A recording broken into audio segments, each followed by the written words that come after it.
I forwarded the mission update to the Citadel, Commander. We got confirmation on those reinforcements. Ambassador Udina wants us to report back to the Citadel. The Council's massing a joint species fleet to deal with Saren and his Geth. I knew they'd come around. Back to the Citadel, Joker. I want the Normandy at the head of that fleet. Yes, sir.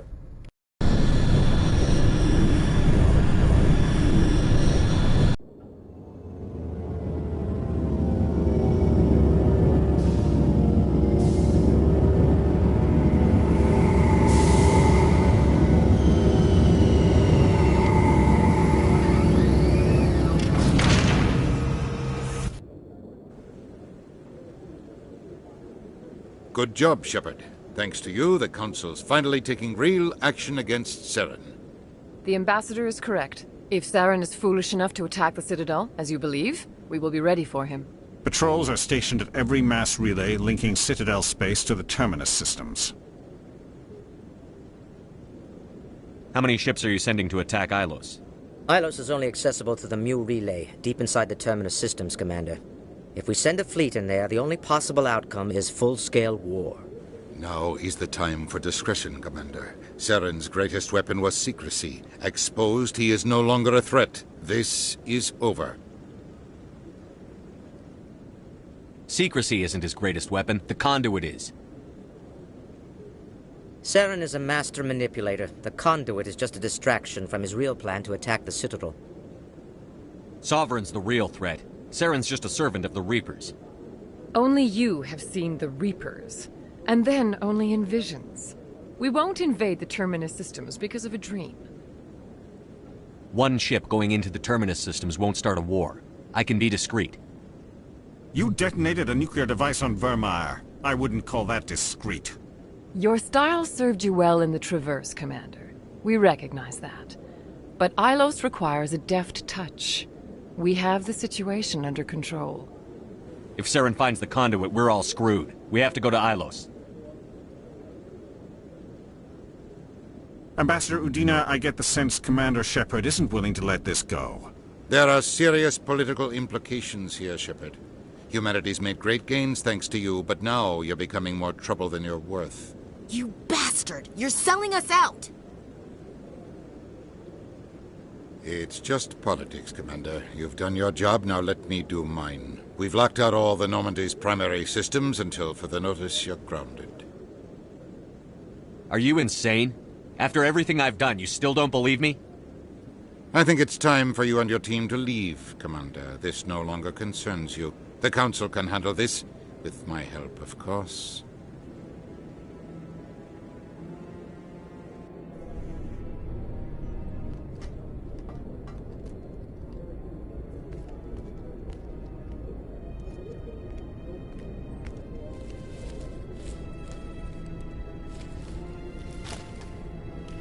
How you holding up, Skipper? This isn't over yet. You're an optimist, Shepard. I guess we'll have to consider this part of humanity's learning experience. We'll figure it out. We have to. Can I count on you to be there? I know I'm not the easiest person in the world to get to know, so I'll do you a favor. Just this once. I want you to be happy. Whatever you need, I'll help. There. You made me say it. Boom goes my feminine mystique. I've had a hell of a time figuring you out. But I think I have. I want you to be happy, too. You better.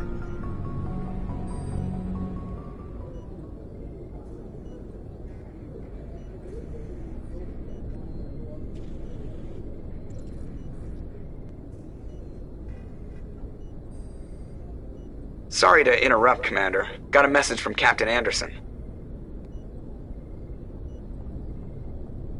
What did he want? Only said to meet him in that club in the wards. Flux. Sounds important. You'd better go.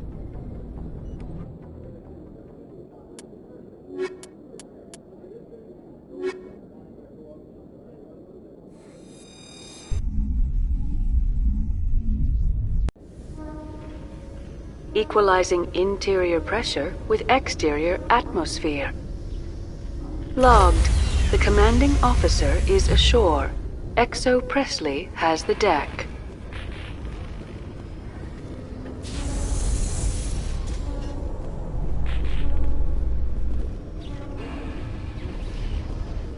A research station on Noveria has reportedly been destroyed. The exact cause is currently unknown. Given the research conducted on Noveria, many are blaming the destruction on an experiment gone awry. Administrator Anoleus currently faces criminal charges as a result of the disaster, although the nature of the charges remains unclear.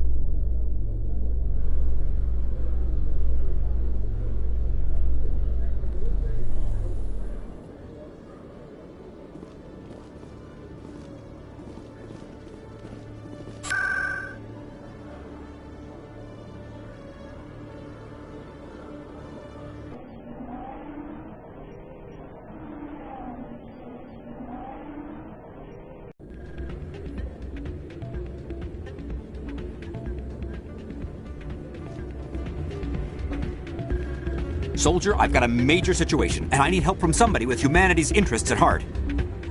What kind of situation are we talking about?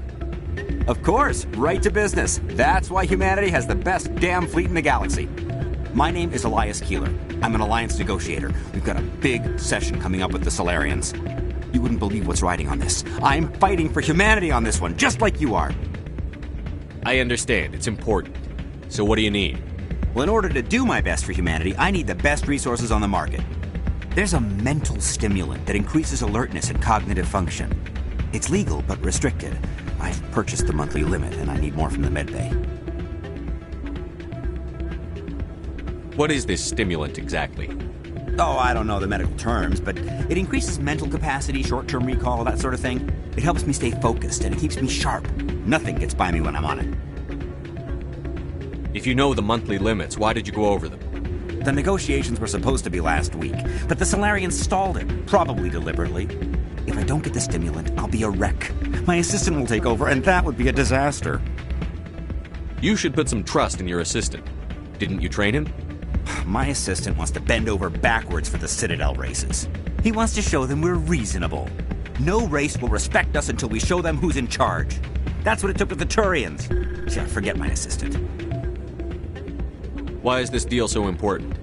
The Solarians want to set up long-term trade agreements. There are billions of credits at stake. If I don't get the drug, my assistant will take over and mess up the whole deal. It would be a disaster. You should put some trust in your assistant. Didn't you train him? My assistant wants to bend over backwards for the Citadel races.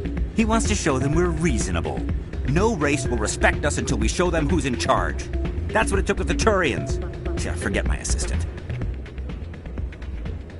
Keeler, you've got a problem.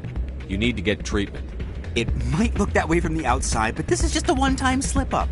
All the top negotiators are on stimulants close to the legal limit. It's the way the game is played. Will overdosing on stimulants and getting arrested help humanity, Keeler? Maybe you're right. I've been trying to keep humanity strong, and maybe I've pushed myself too hard. I'll tell you what, this will be the last time I use the stimulant. After this deal is finished, I'll get treatment. No trade negotiation is worth ruining your life for. Let it go and get help. You don't understand! Humanity needs me, and I need that stimulant. Without it, I don't know anymore. I get so tired when I run out of the stimulant. I just need one more boost. There's no shame in having a problem, but you have to get treatment. You're right. I'll go tell my assistant. I shouldn't be working like this. I'll get help. I'm just sorry it came to this.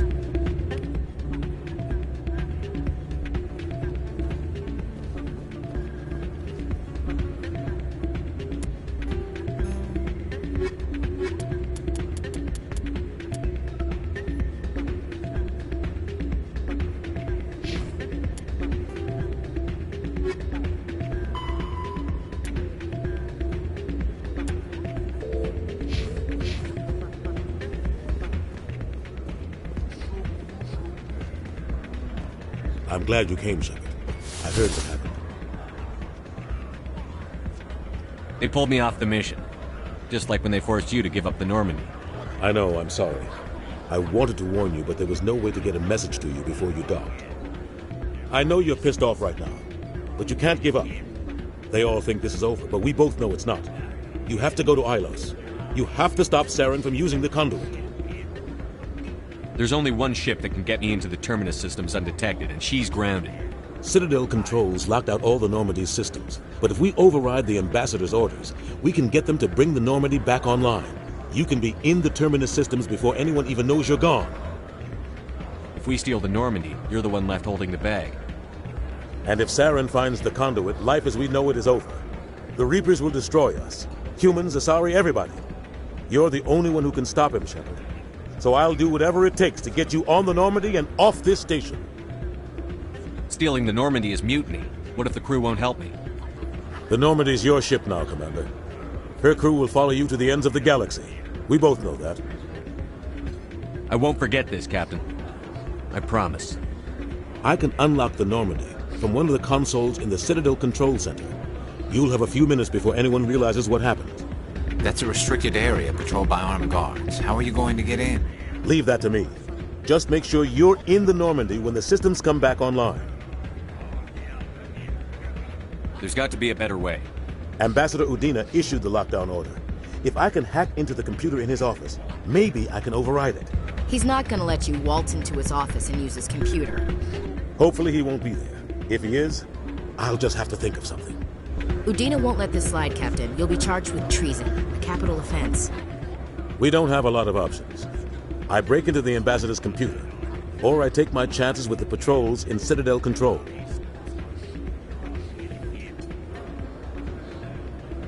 It's your call, Captain. I'll break into the Ambassador's office. He made this personal.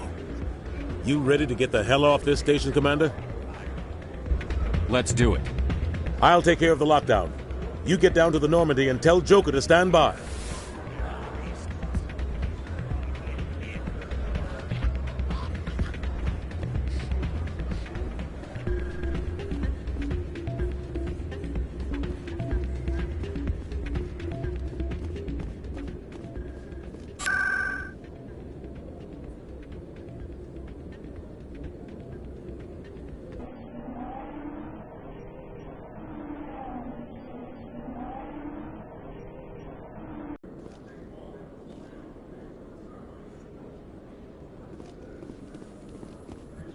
Celebrations are being planned for the anniversary of the end of the Rachni Wars.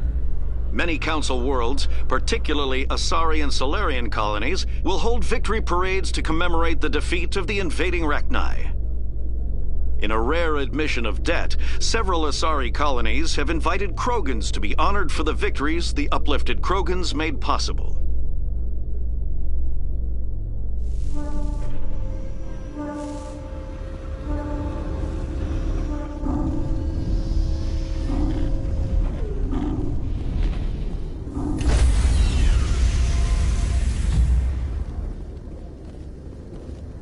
Stand by, shore party. Decontamination in progress.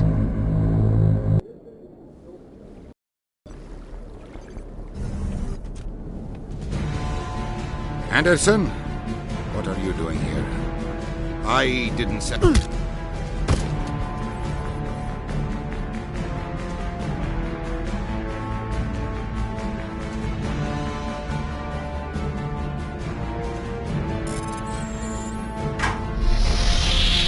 Get us out of here, Joker. Now!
This is the place.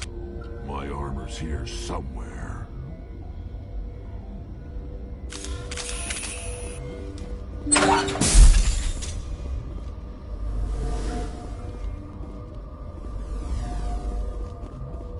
On me!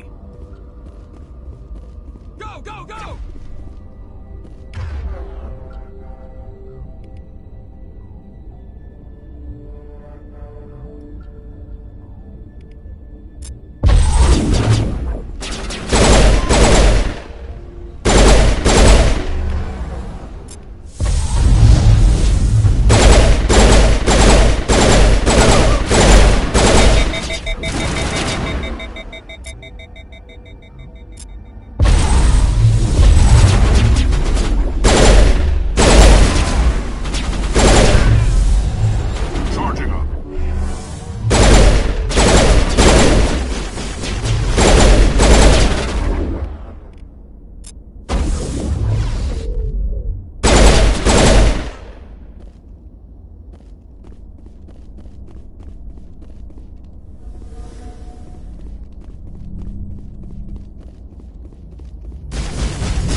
Rally round.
Let's get moving.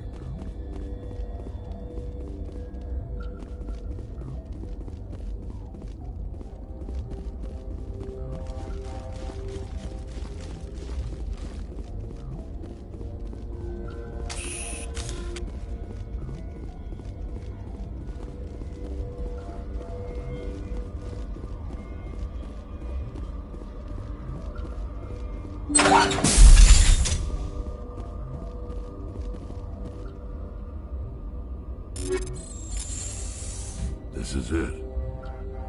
I can't believe my ancestors ever wore this piece of crap, but at least I've got it back. I'm glad we could help you get it back. I might just be starting to like you, Shepard.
Just lead the way. Ready.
Gun is new.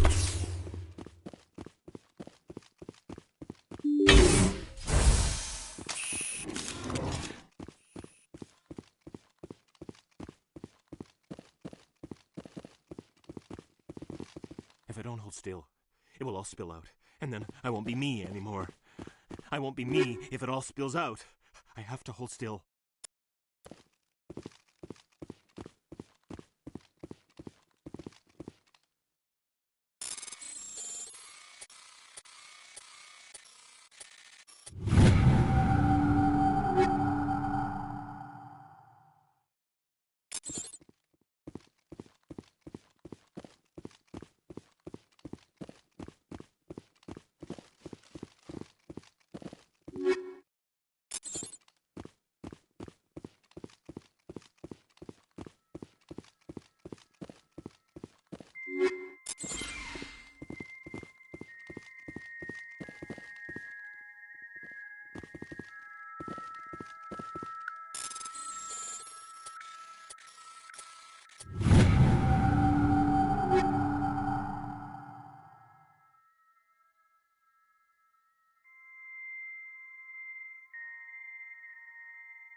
Message coming in.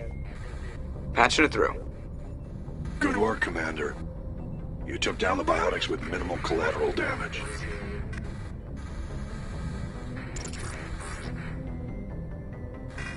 I'm sorry we lost some of the researchers, Admiral. The biotics knew what they were doing. Nobody could have gotten out of there with fewer innocent lives lost. You saved a lot of lives today, Commander. Fifth Fleet out.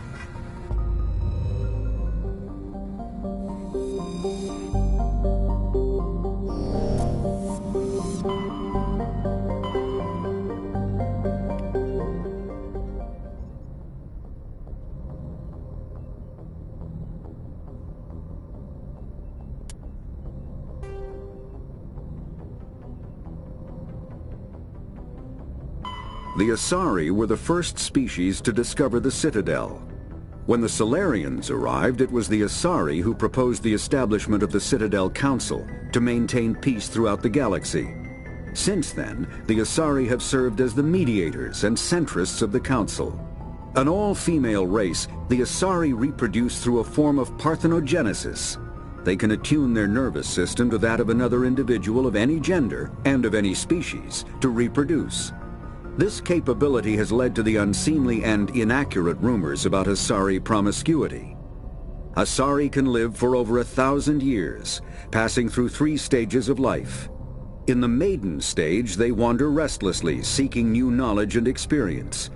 When the matron stage begins, they meld with interesting partners to produce their offspring.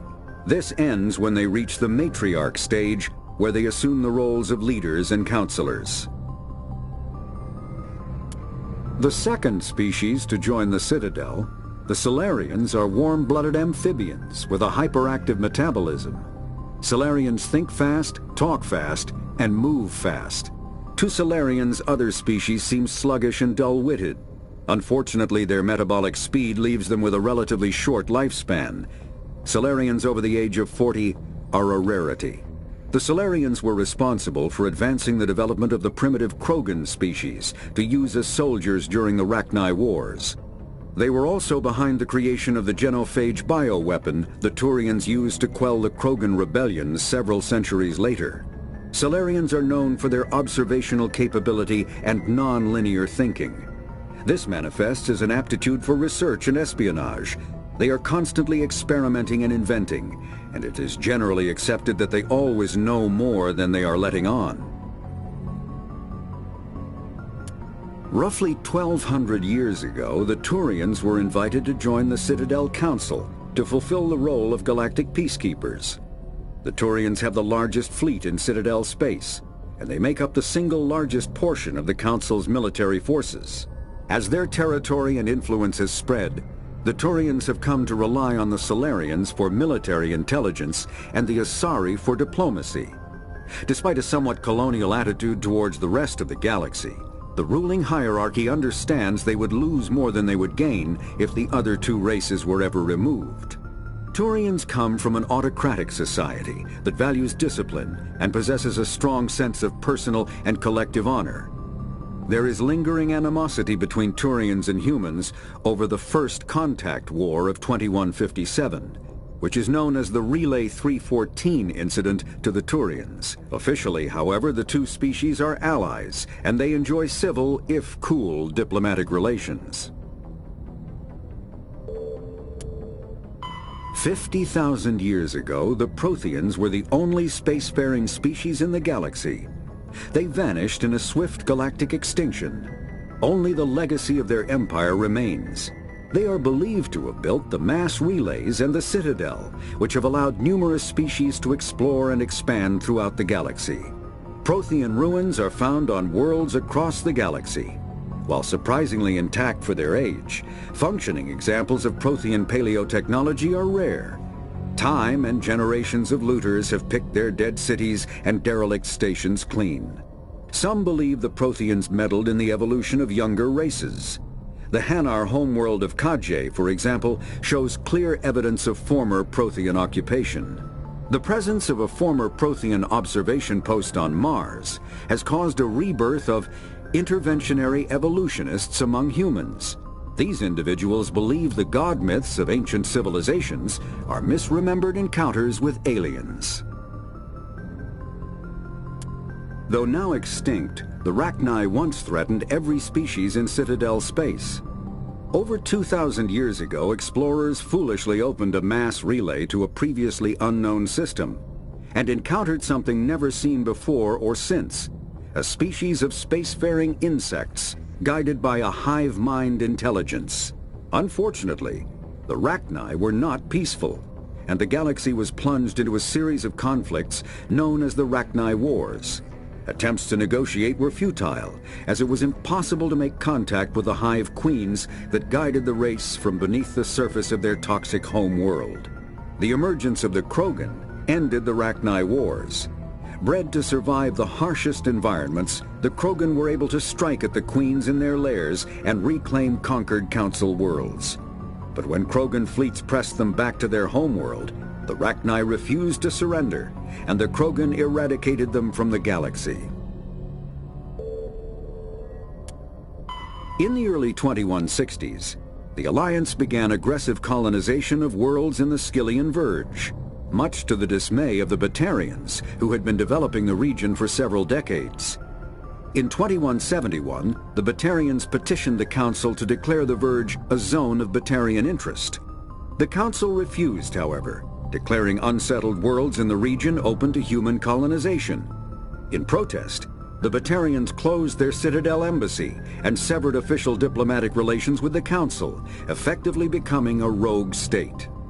They instigated a proxy war in the Verge by funneling money and weapons to criminal organizations, urging them to strike at human colonies. Hostilities peaked with the Skyllian Blitz of 2176, an attack on the human capital of Elysium by Batarian-funded pirates and slavers. In 2178, the Alliance retaliated with a crushing assault on the moon of Torfin, long used as a staging base by Batarian-backed criminals. In the aftermath, the Batarians retreated into their own systems and are now rarely seen in Citadel space. The Elcor are a Citadel species native to the high-gravity world Dakuna. They are massive creatures, standing on 4 muscular legs for increased stability. Elcor move slowly, an evolved response to an environment where a fall can be lethal. This has colored their psychology, making them deliberate and conservative. Elcor's speech is ponderous and monotone. Among themselves, scent, slight movements, and subvocalized infrasound convey shades of meaning that make a human smile seem as subtle as a fireworks display. Since their subtlety can lead to misunderstandings with other species, the Elcor often go out of their way to clarify when they are being sarcastic, amused, or angry. Dakuna's high gravity impedes mountain formation. Most of the world consists of flat, open plains, which prehistoric Elcor wandered across in small family bands. Modern Elcor still prefer open sky, and can become restless and uncomfortable on long starship journeys. The Geth are a humanoid race of networked AIs. They were created by the Quarians 300 years ago as tools of labor and war. When the Geth showed signs of self-evolution, the Quarians attempted to exterminate them. The Geth won the resulting war. This example has led to legal, systematic repression of artificial intelligences in galactic society. The Geth possess a unique distributed intelligence. An individual has rudimentary animal instincts, but as their numbers and proximity increase, the apparent intelligence of each individual improves. In groups, they can reason, analyze situations, and use tactics, as well as any organic race. Geth space is located at the trailing end of the Perseus Arm, beyond the lawless Terminus systems. The Perseus Veil, an obscuring dark nebula of opaque gas and dust, lies between their space and the Terminus systems. The Hanar are a Citadel species known for excessive politeness. They speak with scrupulous precision and take offense at improper language. Hanar that expect to deal with other species take special courses to help them unlearn their tendency to take offense at improper speech. All Hanar have 2 names. The face name is known to the world. The soul name is kept for use among close friends and relations. Hanar never refer to themselves in the first person in conversation with someone they know on a face name basis. To do so is considered egotistical, so instead they refer to themselves as this one, or the impersonal it. Their homeworld, Kaje, has 90% ocean cover and orbits an energetic white star, resulting in a permanent blanket of cloud. Due to the presence of Prothean ruins on the world, many Hanar worship them, and Hanar myths often speak of an elder race that civilized them by teaching them language. When the Asari discovered the Citadel, they also discovered the Keepers, a docile, multi-limbed insect race that seemingly exists only to maintain and repair the Great Prothean Station. Early attempts to communicate with or study the Keepers were failures, and it is now illegal to interfere with or impede Keeper activity. Because they are completely non-threatening, Keepers have become virtually invisible to everyone else. Similarly, they seem indifferent to other species, except for their tendency to help new arrivals integrate themselves into the Citadel. No matter how many Keepers die due to old age, violence, or accident, they maintain a constant number. No one has discovered the source of new Keepers, but some hypothesize they are genetic constructs, biological androids created somewhere deep in the inaccessible core of the Citadel itself. The Krogan evolved in a hostile and vicious environment. Until the invention of gunpowder weapons, eaten by predators was still the #1 cause of Krogan fatalities. Afterwards, it was death by gunshot.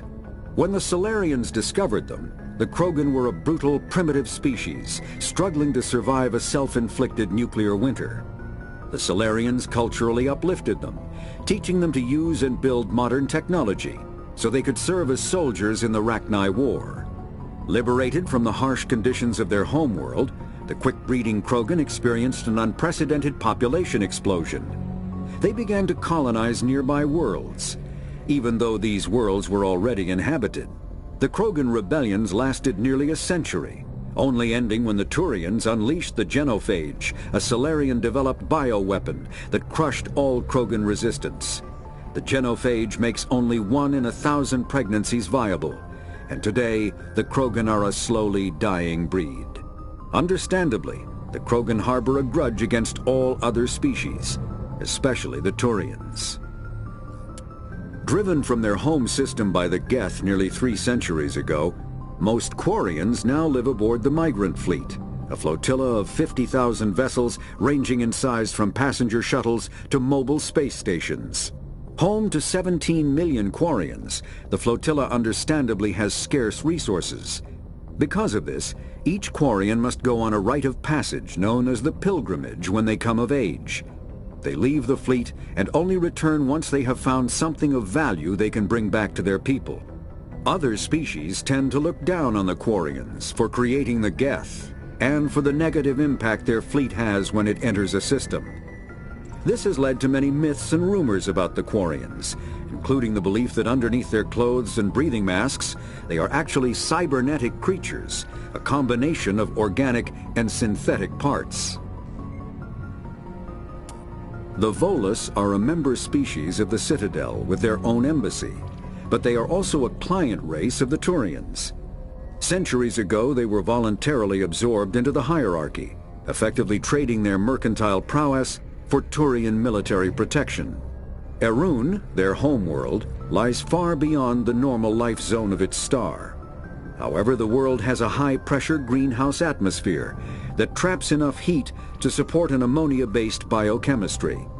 As a result, the Volus must wear pressure suits and breathers when dealing with other species, as conventional nitrogen-oxygen air mixtures are poisonous to them, and in the low-pressure atmospheres tolerable to most species, their flesh will actually split open.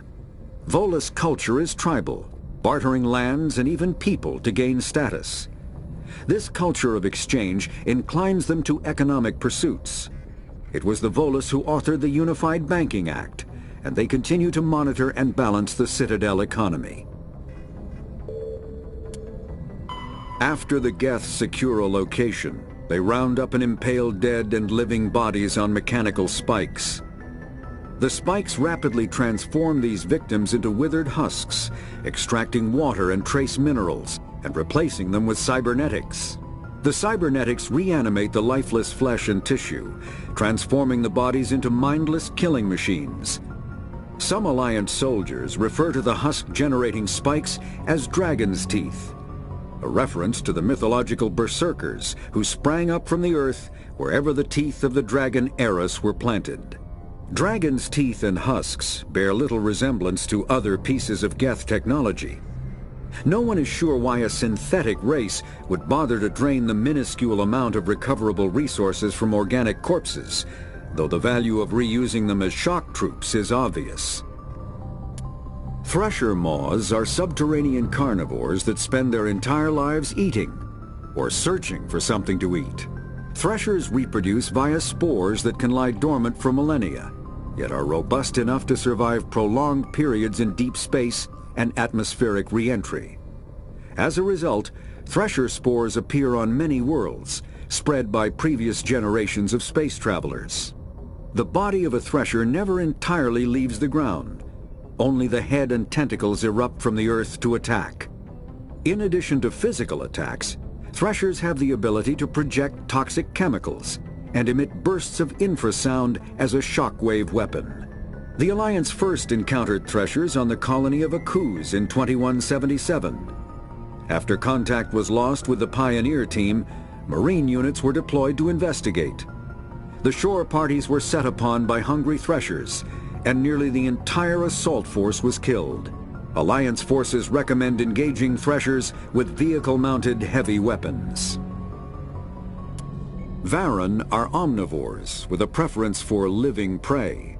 Originally native to the Krogan homeworld of Tuchanka, They are, like most life from Tuchanka, savage, clannish, and consummate survivors. They are pack hunters when vulnerable prey is readily available, and become scavengers when outnumbered or outclassed. Their supreme adaptability, vicious demeanor, and rapid breeding cycle have made them ubiquitous and dangerous pests on many worlds. Virtually everywhere the Krogan have been, Varren infestations have followed, wreaking havoc with the native ecology. The Krogan have had a love-hate relationship with Varren for millennia, alternately fighting them for territory and embracing them as treasured companions. To this day, Krogan raise them as beasts of war. One of the common subgenus of Varren has metallic silver scales, leading to the rather unusual nickname, fish dogs. The Citadel is an ancient deep space station, presumably constructed by the Protheans. Since the Prothean extinction, numerous species have come to call the Citadel home. It serves as the political, cultural, and financial capital of the galactic community. To represent their interests, most species maintain embassies on the Presidium, the Citadel's inner ring. The Citadel Tower in the center of the Presidium holds the Citadel Council Chambers. Council affairs often have far-reaching effects on the rest of the galactic community. 5 arms, known as the wards, extend from the Presidium. Their inner surfaces have been built into cities, populated by millions of inhabitants from across the galaxy. The Citadel is virtually indestructible. If attacked, the station can close its arms to form a solid, impregnable shell. For as long as the station has existed, an enigmatic race called the Keepers has maintained it. The Council is an executive committee composed of representatives from the Asari Republics, the Turian Hierarchy, and the Solarian Union. Though they have no official power over the independent governments of other species, the Council's decisions carry great weight throughout the galaxy. No single Council race is strong enough to defy the other two, and all have a vested interest in compromise and cooperation. Each of the Council species has general characteristics associated with the various aspects of governing the galaxy. The Asari are typically seen as diplomats and mediators. The Solarians gather intelligence and information. The Turians provide the bulk of the military and peacekeeping forces. Any species granted an embassy on the Citadel is considered an associate member, bound by the accords of the Citadel Conventions. Associate members may bring issues to the attention of the Council, though they have no input on the decision. The Human Systems Alliance became an associate member of the Citadel in 2165. Citadel space is an unofficial term referring to any region of space controlled by a species that acknowledges the authority of the Citadel Council. At first glance, it appears this territory encompasses most of the galaxy. In reality, however, less than 1% of the stars have been explored.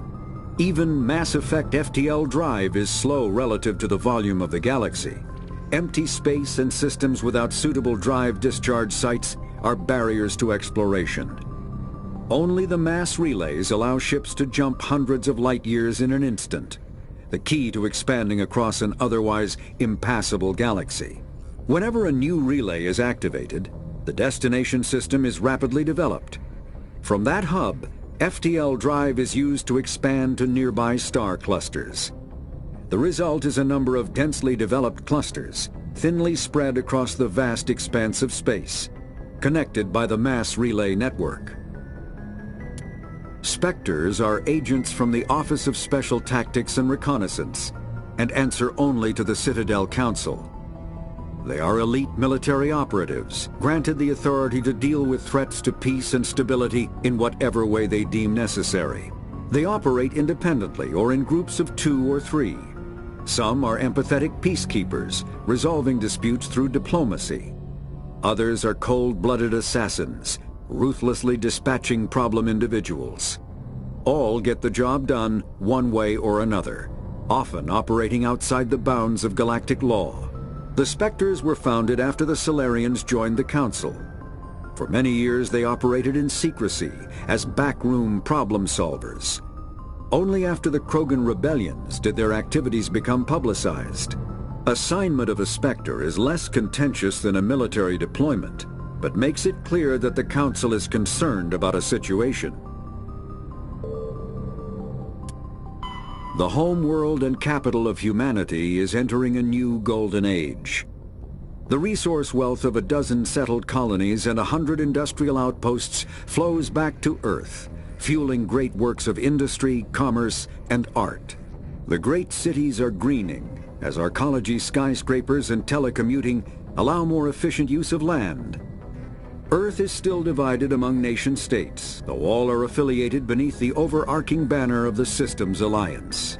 While every human enjoys a longer and better life than ever, the gap between rich and poor widens daily. Advanced nations have eliminated most genetic disease and pollution. Less fortunate regions have not progressed beyond 20th century technology and are often smog-choked, overpopulated slums. Sea levels have risen 2 meters in the last 200 years, and violent weather is common due to environmental damage inflicted during the late 21st century. The past few decades, however, have seen significant improvement due to recent technological advances. Humanity's first contact with an alien race occurred in 2157. At that time, the Alliance allowed survey fleets to activate any dormant mass relays discovered, a practice considered dangerous and irresponsible by Council-aligned races. When a Turian patrol discovered a human fleet attempting to activate a relay, they attacked. One human vessel survived, retreating to the colony of Shanxi. The Turians followed, quickly defeating the local forces. Shanxi was occupied, the first and to date only human world to be conquered by an alien species. The Turians believed the handful of ships they defeated represented the bulk of human defenses, so they were unprepared when the Second Fleet, under Admiral Castany Drescher, launched a strong counteroffensive, evicting them from Shanxi. The Turians mobilized for full-scale war, drawing the attention of the rest of the galaxy. The Council quickly intervened, forcing a truce. Fortunately for humanity, the First Contact War was ended with a diplomatic solution.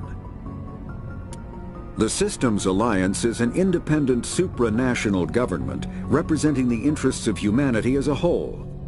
The Alliance is responsible for the governance and defense of all extrasolar colonies and stations. The Alliance grew out of the various national space programs as a matter of practicality. Sol's planets had been explored and exploited through piecemeal national efforts.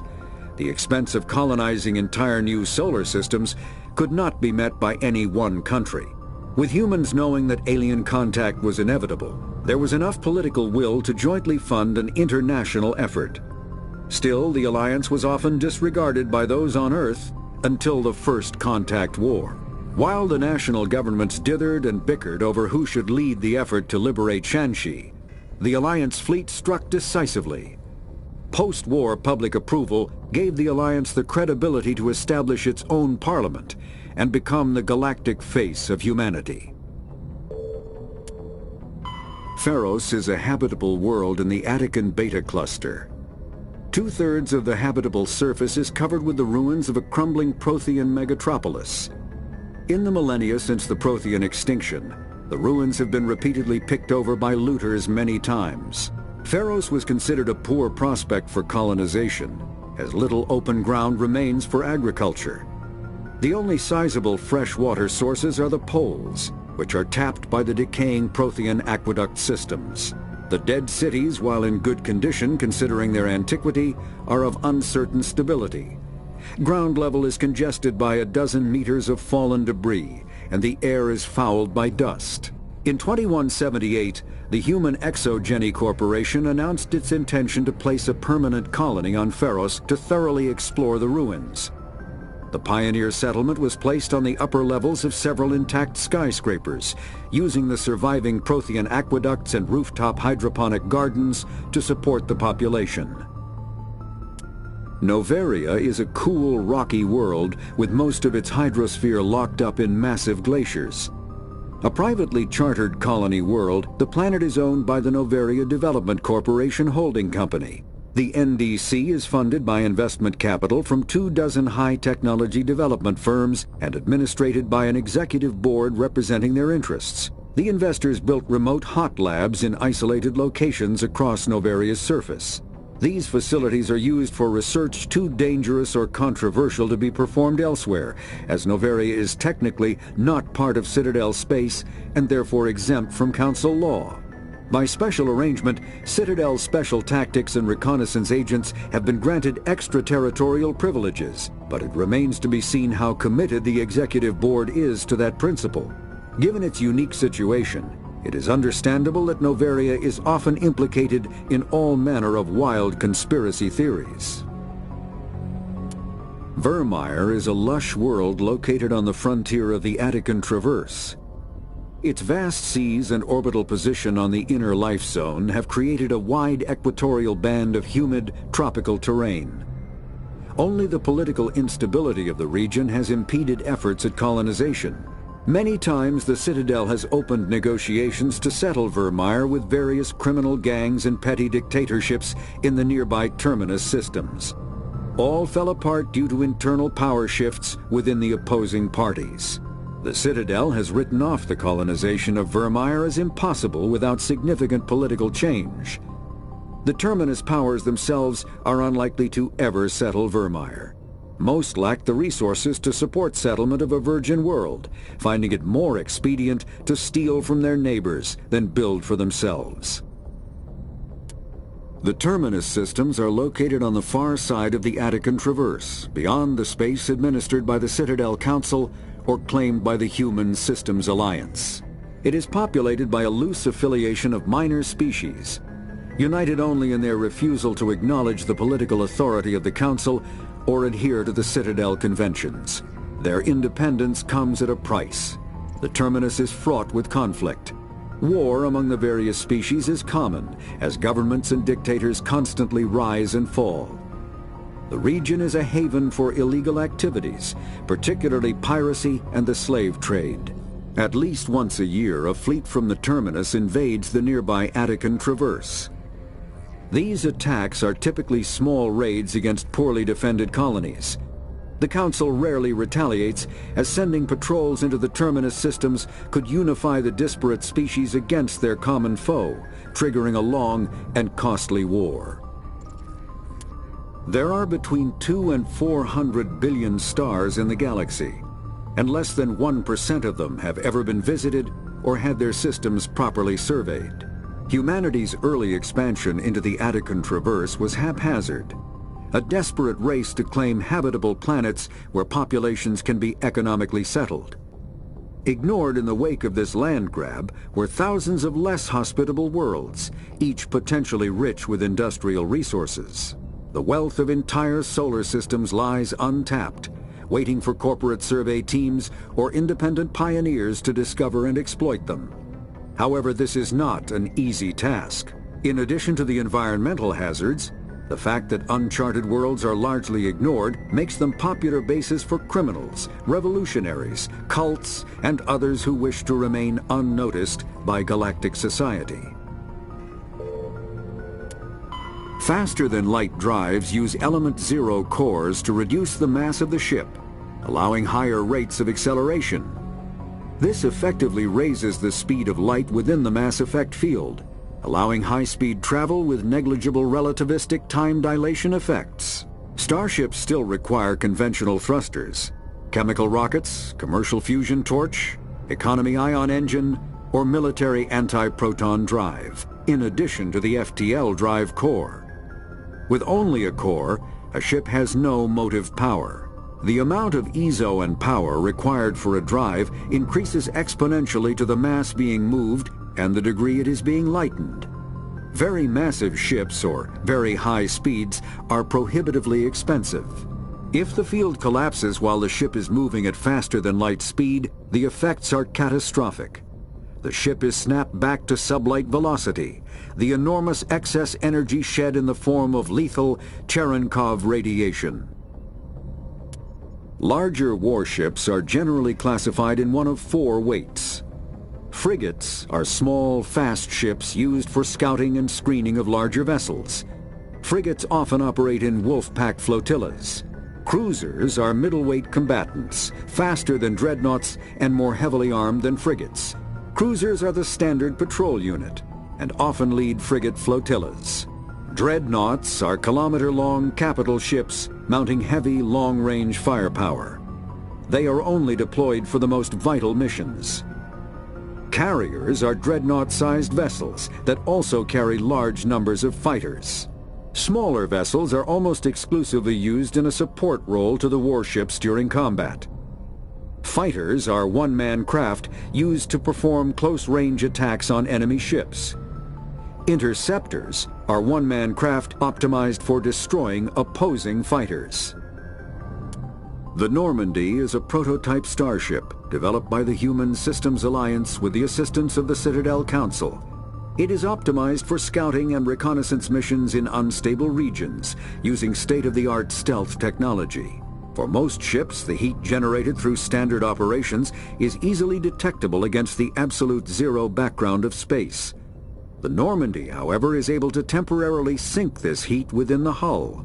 Combined with refrigeration of the exterior hull, the ship can travel undetected for hours or drift passively for days of covert observation. This is not without risk. The stored heat must eventually be radiated, or it will build to levels capable of cooking the crew alive. Another component of the stealth system is the Normandy's revolutionary Tantalus drive, a Mass Effect core twice the standard size. The Tantalus drive generates mass concentrations that the Normandy falls into, allowing it to move without the use of heat-emitting thrusters. Sovereign is the flagship of the rogue Spectre's Sarin. An enormous dreadnought larger than any other ship in any known fleet, it is crewed with both Geth and Krogan. At 2 kilometers long, its spinal-mounted main gun is likely capable of penetrating another dreadnought's kinetic barriers with a single shot. How Sarin acquired this incredible warship is unknown. The prevailing opinion is that Sovereign is a Geth construct, while others believe it is a Prothean relic. Its design, however, hints at a more alien and mysterious origin. The attack on Eden Prime demonstrated Sovereign's ability to generate mass effect fields powerful enough to land on a planetary surface. This implies it has a massive Element Zero core and the ability to generate staggering amounts of power. Ship mobility dominates space combat. The primary objective is to align the mass accelerator along the bow with the opposing vessel's broadside. Battles typically play out as artillery duels, fought at ranges measured in thousands of kilometers, though assaults through defended mass relays often occur at knife fight ranges, as close as a few dozen kilometers. Most ship-to-ship engagements are skirmishes between patrol vessels of cruiser weight and below, with dreadnoughts and carriers only deployed in full-scale fleet actions. Battles in open space are short and often inconclusive, as the weaker opponent typically disengages. Once a ship enters FTL flight, the combat is effectively over. There are no sensors capable of tracking them or weapons capable of damaging them. The only way to guarantee an enemy will stand and fight is to attack a location they have a vested interest in, such as a settled world or a strategically important mass relay. The Mako infantry fighting vehicle was designed for the System Alliance's frigates. Though the interior is cramped, an M35 is small enough to be carried in the cargo bay and easily deployed on virtually any world. With its turreted 155mm mass accelerator and coaxially mounted machine gun, the Mako can provide a fire team with weapon support as well as mobility. Since Alliance Marines may be required to fight on any world, the Mako is environmentally sealed and equipped with microthrusters for use on low-gravity planetoids. The Mako is powered by a sealed hydrogen-oxygen fuel cell and includes a small Element Zero core. While not large enough to nullify the vehicle's mass, the core can reduce it enough to be safely airdropped.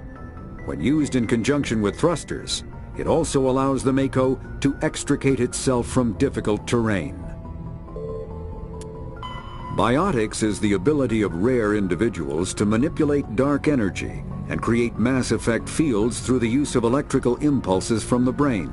Intense training and surgically implanted amplifiers are necessary for a biotic to produce mass effect fields powerful enough for practical use. The relative strength of biotic abilities varies greatly among species and with each individual. There are 3 branches of biotics. Telekinesis uses mass-lowering fields to levitate or impel objects. Mass-raising kinetic fields are used to block or pin objects.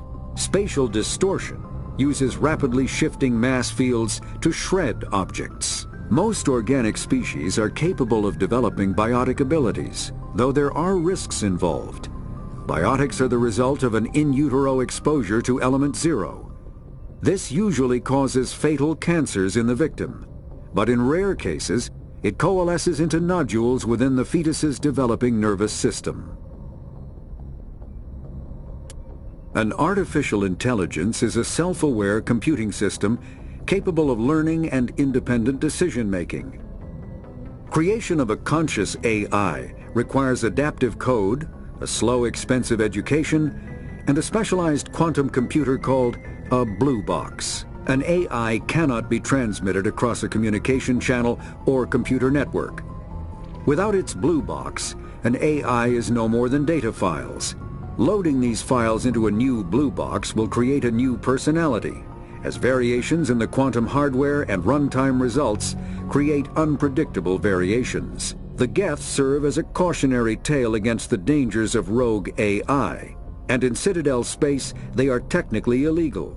Advocacy groups argue, however, that an AI is a living, conscious entity, deserving the same rights as organics. They argue that continued use of the term artificial is institutionalized racism on the part of organic life.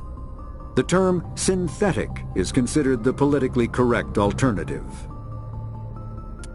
A virtual intelligence is an advanced form of user interface software. VIs use a variety of methods to simulate natural conversation, including an audio interface and an avatar personality to interact with. Although a VI can provide a convincing emulation of sentience, they are not self-aware, nor can they learn or take independent action. VIs are used as operating systems on commercial and home computers. Minimal VI agents are also available. Agents are compact and specialized.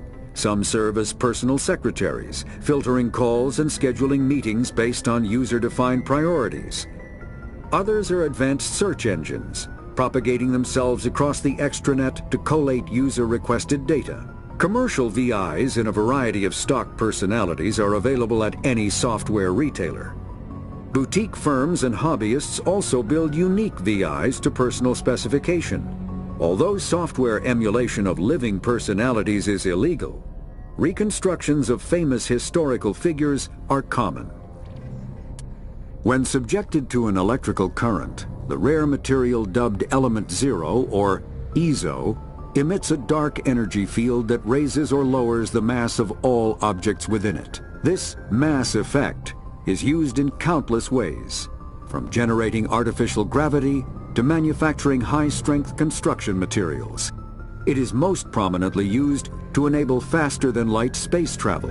EZO is generated when solid matter, such as a planet, is affected by the energy of a star going supernova.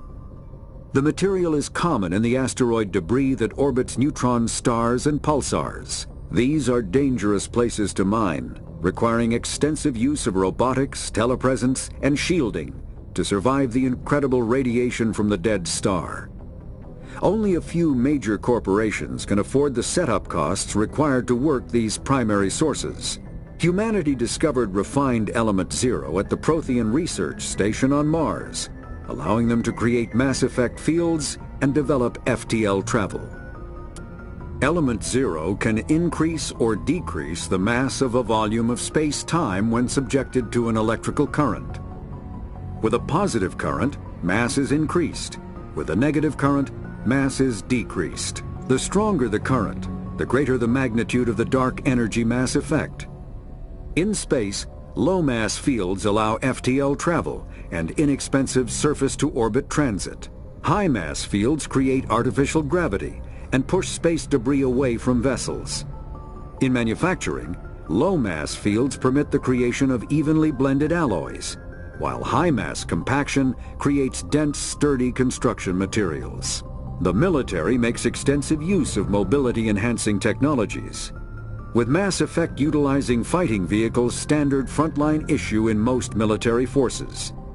Mass effect fields are also essential in the creation of kinetic barriers or shields to protect against enemy fire. Mass relays are feats of Prothean engineering advanced far beyond the technology of any living species. They are enormous structures scattered throughout the stars and can create corridors of virtually mass-free space, allowing instantaneous transit between locations separated by years or even centuries of travel using conventional FTL drives. Primary mass relays can propel ships thousands of light years, often from one spiral arm of the galaxy to another. However, they have fixed one-to-one connections. A primary relay connects to one other primary relay and nowhere else. Secondary relays can only propel ships across a few hundred light years. However, they are omnidirectional. A secondary relay can send a ship to any other relay within its limited range. There are many dormant primary relays whose corresponding twins have not yet been located. These are left inactive until their partner is charted, as established civilizations are unwilling to blindly open a passage that might connect them to a hostile species. Omni-tools are handheld devices that combine a computer microframe, sensor analysis pack, and manufacturing fabricator. Versatile and reliable, an Omni-tool can be used to analyze and adjust the functionality of most standard equipment, including weapons and armor, from a distance. The fabrication module can rapidly assemble small three-dimensional objects from common reusable industrial plastics, ceramics, and light alloys. This allows for field repairs and modifications to most standard items, as well as the reuse of salvaged equipment. Omni-tools are standard issue for soldiers and first-in colonists. Combat hard suits use a dual-layer system to protect the wearer. The inner layer consists of fabric armor with kinetic padding. Areas that don't need to be flexible, such as the chest or shins, are reinforced with sheets of lightweight, ablative ceramic. The outer layer consists of automatically generated kinetic barriers. Objects traveling above a certain speed will trigger the barrier's reflex system and be deflected, provided there is enough energy left in the shield's power cell. Armored hard suits are sealable to protect the wearer from extremes of temperature and atmosphere. Standard equipment includes an onboard mini-frame and a communications, navigation, and sensing suite. The mini-frame is designed to accept and display data from a weapon's smart targeting system to make it easier to locate and eliminate enemies. Kinetic barriers, more commonly called shields, provide protection against most mass accelerator weapons. Whether on a starship or a soldier's suit of armor, the basic principle remains the same. Kinetic barriers are repulsive mass effect fields, projected from tiny emitters. These shields safely deflect small objects traveling at rapid velocities. This affords protection from bullets and other dangerous projectiles, but still allows the user to sit down without knocking away their chair. The shielding afforded by kinetic barriers does not protect against extremes of temperature, toxins, or radiation. Medigel is a common medicinal salve used by paramedics, EMTs, and military personnel. It combines several useful applications: a local anesthetic, disinfectant, and clotting agent all in one. Once applied, the gel is designed to grip tight to flesh until subjected to a frequency of ultrasound. It is sealable against liquids, most notably blood, as well as contaminants and gases. The gel is a genetically engineered bioplasm created by the CERTA Foundation, a medical technology megacorp based on Earth. Technically, Medigel violates Council laws against genetic engineering, but to date, it has proved far too useful to ban. All modern infantry weapons, from pistols to assault rifles, use micro-scaled mass accelerator technology. Projectiles consist of tiny metal slugs suspended within a mass-reducing field, accelerated by magnetic force to speeds that inflict kinetic damage. The ammo magazine is a simple block of metal. The gun's internal computer calculates the mass needed to reach the target based on distance, gravity, and atmospheric pressure, then shears off an appropriate-sized slug from the block. A single block can supply thousands of rounds, making ammo a non-issue during any engagement. Top-line weapons also feature smart targeting that allows them to correct for weather and environment. Firing on a target in a howling gale feels the same as it does on a calm day at the practice range. Smart targeting does not mean a bullet will automatically find the mark every time the trigger is pulled. It only makes it easier for the marksman to aim.